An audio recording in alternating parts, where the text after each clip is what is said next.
Welcome to Last Breath Live, where we share strategies, tips, tricks, and tactics for hunting big whitetails, food plots, tree stands, trail cameras, and more. The goal of this series is to bring you educational outdoor content live as it happens in the field. Created by hunters, for hunters, thank you for tuning in to Last Breath Live. Do us a favor and subscribe to our channel.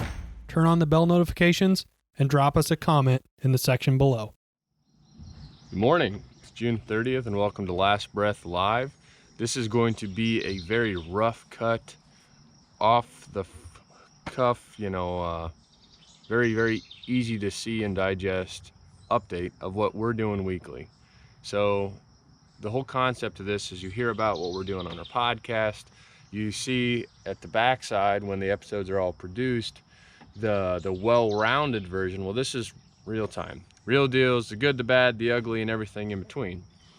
Like I said, it's June 30th, 6:30. Grant and I are out here before I have to go to work. We're checking on our food plots. Luckily for me, tomorrow and Friday I have it off for the 4th of July, but we're just checking on them to see how they look, what we got to do to maintain them, if we got to spray them, if we got to mow them, check our electric fence. And speaking of that, we're just going to flip you over here to the bean plot. So the bean plot we talked about in our last food plot, we double planted this in beans, T-post with the electric fence, and you can see just how much easier it is to see that tape. We have not had a break in it yet. The deer haven't run through it. We've only had one instance where we thought a deer maybe attempted to jump and actually tied the two together. But other than that, it's been working great. We'll walk down really quick and show you the charging unit, which is right here. So here's our two ground rods. We just use galvanized 1/2-inch pipe. Oh, we have bird shit on it. Bird crap. That's why we're not getting maximum charge. What the shit, birds?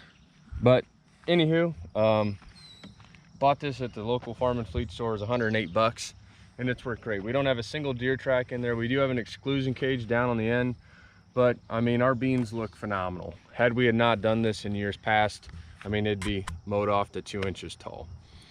Looking this way. This is north, by the way. North. Yes. So looking towards the center of our plot, we have the blind that Grant and I built last year. And this is first year established Whitetail Institute Imperial Clover. So on the edge here, I think we had a little bit of drift from Roundup when we sprayed our field, but still, the clover's coming in really well. And if you take just a couple steps into here, you can see how well it's establishing already. And we do have some grass, we do have a couple broadleaf. So tomorrow, we're gonna come out here and hit this with a Rest and Slay herbicides made by Whitetail Institute, and just really knock the grass and the other broadleaves down, and the clover should be able to pop right through it and out-compete it. And then down on the south end, if you can see way down over there, that's the bottleneck.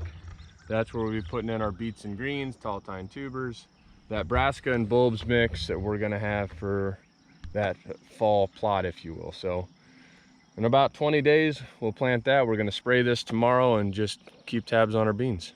Other than that, it's the first episode of Last Breath Live. We'll be doing this every single week. From spraying food plots, checking on food plots, to tuning our bows, sighting in our guns, anything and everything in between, just what we're doing that week to make sure that we're lethal come fall.